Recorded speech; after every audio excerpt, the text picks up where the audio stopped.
Hi, my name is Alfonso Rey Santos Dakigan. I'm 14 years old and racing for Honda Philippines 2024 Asia Talent Cup Rider.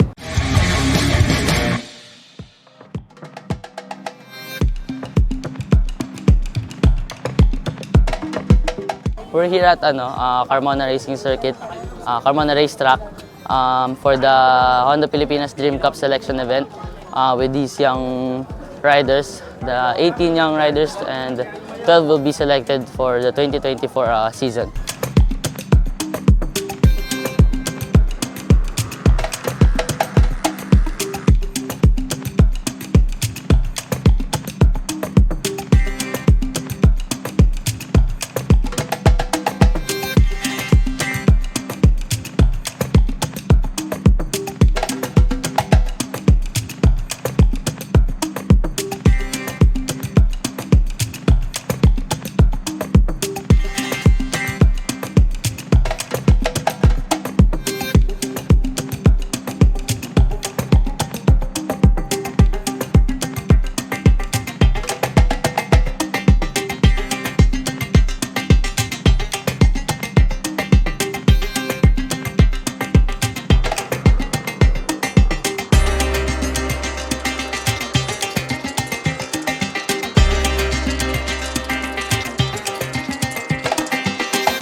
Nung 7 po ako, nag-start po ako ng mag-ride po ng motocross po. Kasi po, nagalingan po ako sa papa ko po.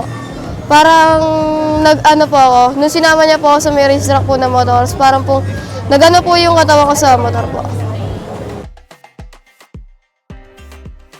2 years po. Nung 2021 po, umiikot-ikot lang po ako.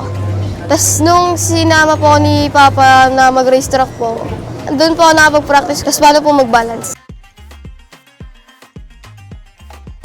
Nakakatakot po kasi po kapag sumisemplang ka po, parang nagbablackout po yung utak mo kung ano pong gagawin mo kapag sumisemplang ka po.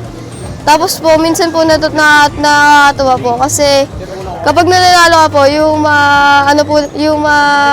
yung sa team po, parang yung nasasayan po sila sa akin kasi po kapag po mas bata ka po, mas gagaling ka pa po. Para po mapakita ko po yung galing ko po, tas mag-national po, para po makasabay po kala Alfonso po, ganun.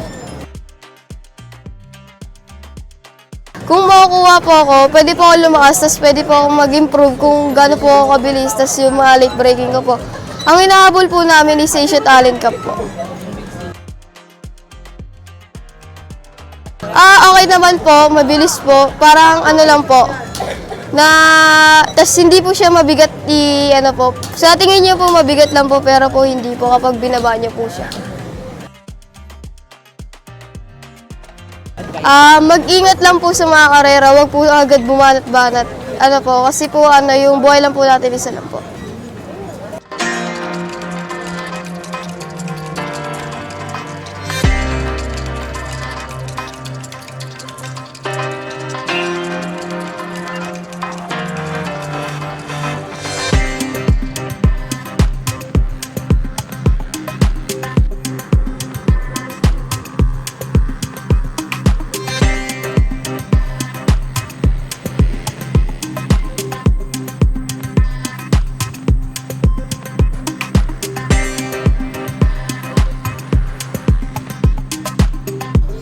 I wish everybody the best, good luck, and keep pushing.